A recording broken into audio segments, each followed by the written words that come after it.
कथा में। उन बहन जी की प्रबल इच्छा हो गई कि हमको व्यास जी से ब्याह करना है। तो बोले अब क्या करें? तो हमने कथा में कहा कि कल ठाकुर जी आएंगे कथा में, कल गिरधर लाल जी आएंगे, कल 56 भोग है। अमूमन कथाओं में 56 भोग वाले दिन ठाकुर जी आते हैं। तो उन बहन जी ने मन बना लिया, अगर मेरी और लाल जी की पोशाक एक हुई, एक से रंग हुए, तो मैं मान जाऊंगी कि लाल जी संकेत कर रहे हैं कि नहीं, इन्हीं व्यास जी से ही करो। तो अब मुझे तो पता नहीं था उन्ना कुछ ऐसा भाव। उस दिन लाल जी ने नीला खाड़ा वस्त्र पहना, पीली पोशाक पहनी, और वो बहन जी भी सोच रही होंगी कि आज नीली पटका और हम भी वैसे ही पहन के जाएं, वही पीली पोशाक और नीला पटका। अब वो आगे बैठ गई कथा में। ये बाद में उन्होंने पत्र में लिखा, इसलिए मुझे पता है। अब जैसे ही लाल जी के कपाट खुले, वो तो रोवे सो रोवे, मेरे प्राणनाथ, मेरे जीवन धन, अब मुझे स्वीकार करो। मैंने कि भैया ये क्या हुआ? तो वो रोवे सो रोवे। अब भावुक लोग भी तो आते हैं कथा में। तो मैंने कि बेचारी देखो लाल जी को देख कैसे रो रही है, गिर गिर जा रही है बेचारी।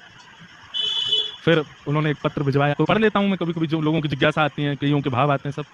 जैसे ही मैं पढ़ा, वो पहले ही दिनांक लिखा था, एक रात पहले का, कि इस दिनांक को मैं ये पत्र लिख रही हूँ और कल मैं पीली पोशाक पहन के उस पर नीला ये पहन के जाऊंगी। अगर लाल जी यही पहन के आए तो मैं मान जाऊंगी कि लाल जी की आज्ञा है कि तुम व्यास जी का ही वर्ण करो। मैंने कि लाल जी ये कैसी लीला करते हो आप? अंदर आकर के कक्ष में तो देखे तो लाल जी मंद मंद मुस्कुरा रहे थे। बोले आनंद आ गया, आज आनंद आया।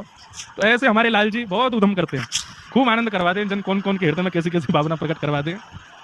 तो हमने अच्छी अच्छी लीलाएं तो सब जगह सुनाई है कि कैसे कैसे, पर ये कभी कभी बड़े उधमी भी हैं, बहुत उधम मचाते हैं, ऐसी योजनाएं बनवा देते हैं।